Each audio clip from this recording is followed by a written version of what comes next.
आज हम लोग इस वीडियो में गुरु नानक देव जी के दूसरे पद के अर्थ को जानेंगे। दूसरे पद का शीर्षक है जो नर दुख में दुख नहीं माने। इस शीर्षक से इस पद को रचे हैं गुरु नानक देव जी। इसमें बताए हैं कि कैसे व्यक्ति के या किस व्यक्ति के घट में ब्रह्म का निवास होता है। तो वैसा व्यक्ति जो सुख दुख में उदासीन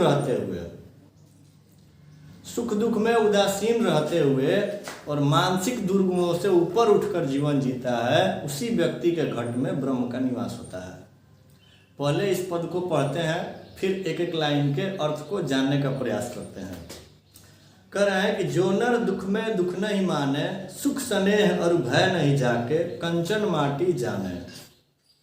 नहीं निंदा नहीं अस्तुति जाके, लोभ मोह अभिमाना, हरस सोकते रहे नियारो, ना ही मान अपमाना। आशा मनसा सकल त्याग के, जगते रहे निराशा, काम क्रोध जेहि परसे, नाहिन तेहि घट ब्रह्म निवासा। गुरु कृपा जहि नर पर किन्नी, तिन्ह जुगत पिछानी, नानक लीन भयो गोविंद सो, ज्यों पानी संग पानी। पहले लाइन का हम लोग अर्थ जानते हैं। पहले जो नर दुख में दुख नहीं माने, जो व्यक्ति दुख में दुख नहीं मानता है, कहने का मतलब है कि उसके जीवन में दुख है लेकिन उसको वो मानता नहीं है, मौज में है, मस्ती में है, वैसे व्यक्ति के घट में ब्रह्म का निवास होता है। इसको हम अच्छे तरीके से समझा देते हैं। संसार का दूसरा नाम है दुखालय। कहने का मतलब है कि इस दुनिया में प्रत्येक व्यक्ति दुखी है। सब लोग शिकायत का बोझा लेके घूम रहा है दूसरे से सुनाने के लिए। बुद्ध ने भी कहा था कि संसार दुखमय है, और दुख का कारण बताया था उसमें उन्होंने कि तृष्णा। बुद्ध ने दुख का कारण बताया कि तृष्णा ही दुख का मूल कारण है, और तृष्णा का अंत करके दुख से छुटकारा पाया जा सकता है। और जैसे ही पाइएगा आपके घट में ब्रह्म का निवास हो जाएगा, आप ब्रह्म स्वरूप बन जाइएगा। दुख क्यों है, इसके लिए एक कथा सुना देते हैं। दुख इसलिए होता है कि हम लोग फल के पीछे लगे हुए हैं। अगर फल की चिंता छोड़ दे, केवल कर्म करें, या ये देखें कि किसके हाथ से दुख मिल रहा है, किसके हाथ से सुख मिल रहा है, तो हमारे जीवन में दुख सुख का फिर कोई वैल्यू नहीं रह जाएगा। कहते हैं कि एक राजा था और उसका एक गुलाम था। वो राजा अपने गुलाम को बहुत ज़्यादा मानता था। दोनों एक साथ रहते थे, खाते पीते थे। एक दिन वो लोग जंगल में गए तो उन्हें पेड़ पे एक ही फल दिखाई दिया। राजा ने उस फल को तोड़ लिया।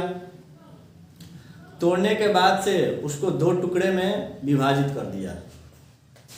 एक टुकड़ा गुलाम को दे दिया। गुलाम ने उस टुकड़ा को खा लिया। खाने के बाद गुलाम ने क्या किया, और टुकड़ा मांगा, तो राजा ने थोड़ा और दे दिया। उसको खाने के बाद गुलाम ने और टुकड़ा मांगा, राजा ने उसको भी दे दिया। जब एक टुकड़ा बच गया और उसको भी गुलाम जिद से मांगने लगा, तो राजा सोचा आज तो हद ही हो गई। राजा जीवन भर उसको प्रेम किया था, राजा जीवन भर उसको सुख दिया था, राजा जीवन भर उसे समान व्यवहार किया था। ऐसा व्यवहार देख के राजा तिलमिला गया, उसको शंका हुई। वो बोला कि आखिर फल में है क्या कि तू अंतिम टुकड़ा भी मांग रहा है। तो बोला कि ये फल जो है हमको अमृत के समान लग रहा है। राजा को भी लगा कि शायद मीठा है, अमृत के समान है। उसने उस टुकड़ा को यानी अंतिम टुकड़ा को चखा, वो जहर के समान लग रहा था। राजा पहला टुकड़ा मतलब थोड़ा सा खाया, काटा, उसके बाद से उसको जहर के समान लगा। तो वो अपने गुलाम की तरफ देख के बोला कि तुम ये जहर जैसा फल, इतना कड़वा फल खा रहे हो, और एक बार भी नहीं कहा कि ये कड़वा है। तो उस गुलाम ने उत्तर दिया कि जिन हाथों से जीवन भर हमको सुख मिला हो, उन हाथों से एक कड़वा फल खा लेने से क्या हमको अंतर पड़ सकता है। राजा को ये बात ढंग से समझ में आ गई। तो जब तक इंसान सुख दुख के चक्कर में है, फल के चक्कर में है, तब तक तो उसको होगा। लेकिन जिस दिन देख लेगा कि एक ही ईश्वर के हाथ से सुख भी मिल रहा है और दुख भी मिल रहा है, उस दिन वो इंसान उदासीन हो जाएगा सुख दुख के प्रति। तो यही इशारा कर रहे हैं गुरु नानक देव जी, या जितने भी महापुरुष लोग हैं वो इशारा करते हैं अपने वचन से। पकड़ने वाले पकड़ के बैठ जाते हैं, और कुछ ऐसे लोग होते हैं जो उन संकेतों को समझकर और जीवन में आगे बढ़ जाते हैं और उन्हीं के जीवन में ब्रह्म का निवास होता है।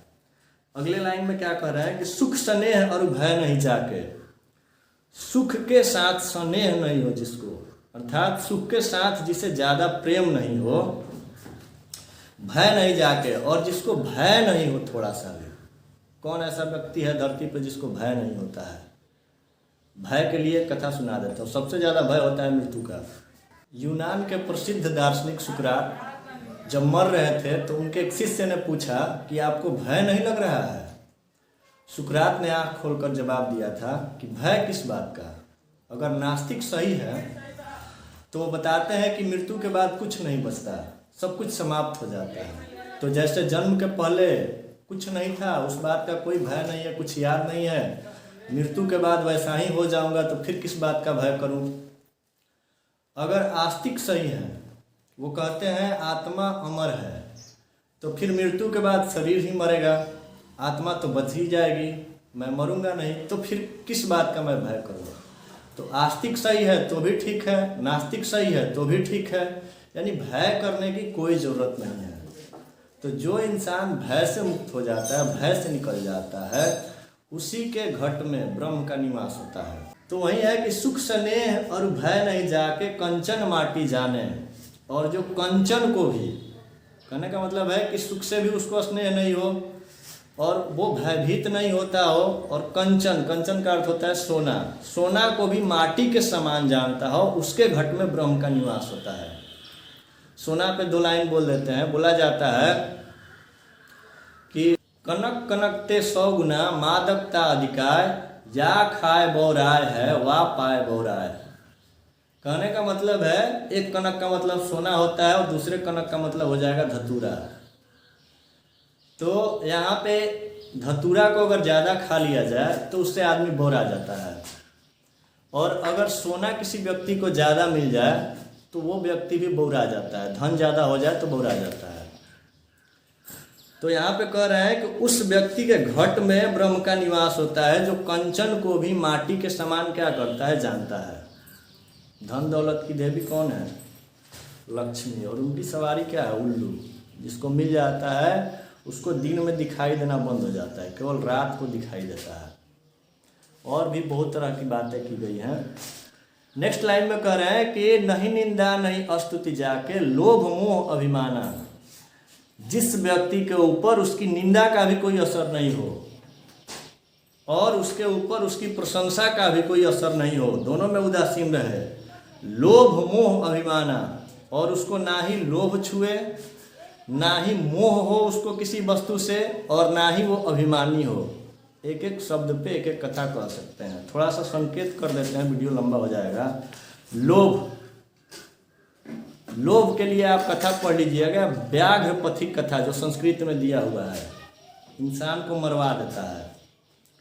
मोह, बहुत सारे व्यक्तियों को मोह हो जाता है जो नाश करवा देता है। जैसे इसका सबसे बड़ा उदाहरण है महाभारत की कथा। धृतराष्ट्र को मोह हो गया था, पुत्र मोह, और महाभारत मच गया।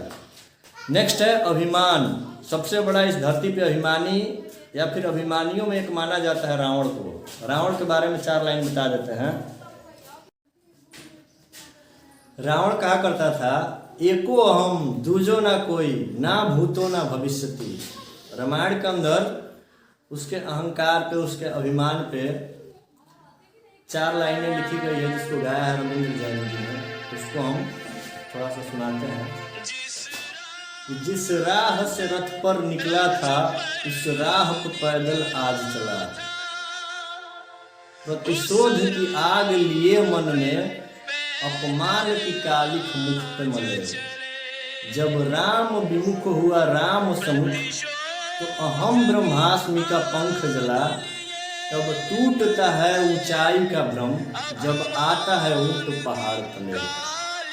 कहने का मतलब है कि वो लड़ाई में गया और पहले दिन ही हार गया राम से, और वो अपमानित होकर वहाँ से लौटा। सबका अभिमान टूट जाता है, और जो व्यक्ति अभिमानी नहीं होता है उसी के घट में ब्रह्म का निवास होता है। अगले लाइन में गुरु नानक देव जी कह रहे हैं कि हरस सोकते रहे नियारो ना ही मान अपमाना। जो व्यक्ति हरस यानी कि खुशी में और शोक अर्थात दुख में एक समान रहता है और जिसके ऊपर न मान का कोई अंतर पड़ता है ना ही अपमान का कोई अंतर पड़ता है। आशा मनसा सकल त्याग के जगते रहे निराशा, यानी कि जो भी इच्छाएं हैं एक तरीका से कह लीजिए, मन की जो भी आशाएं हैं, मन बड़ा चंचल होता है, मन बहुत चंचल होता है। वहीं कह रहे हैं कि आशा मनसा सकल त्याग के, मन के आशाओं को इच्छाओं को त्याग कर जो चलता है, जगते रहे निराशा, इस संसार में निराशा मतलब इस संसार से ऊपर उठकर जो व्यक्ति जीता है, काम क्रोध जेहि परसे नाही, काम का मतलब इच्छा होता है, जिसको काम अर्थात उसकी इच्छा और क्रोध को शत्रु बताया गया है जो अंदर ही रहता है। काम क्रोध जेहि परसे नाही अर्थात उसकी इच्छा और उसका क्रोध उसको छुए तक नहीं, तेहि घट ब्रह्म निवासा, उसी व्यक्ति के घट में ब्रह्म का निवास होता है, उसी व्यक्ति के हृदय में, उसी व्यक्ति के शरीर में ब्रह्म का निवास होता है। ब्रह्म का निवास ही नहीं, वो व्यक्ति ब्रह्म स्वरूप ही होता है। गुरु कृपा जेहि नर पर किन्ही तिन्हियह जुगुत पिछानी। और ब्रह्म का निवास कब होगा, तो ये बता रहे हैं गुरु नानक देव जी कि गुरु कृपा जेहि नर पर किन्ही, गुरु की कृपा जिस नर पे, जिस व्यक्ति पे होती है, उसी को यह जुगती मतलब उपाय सूझता है। कह रहा है कि पिछानी, उसी को उपाय ये सूझता है, दिखाई देता है, मालूम पड़ता है। नानक लीन भयो गोविंद सो ज्यों पानी संग पानी।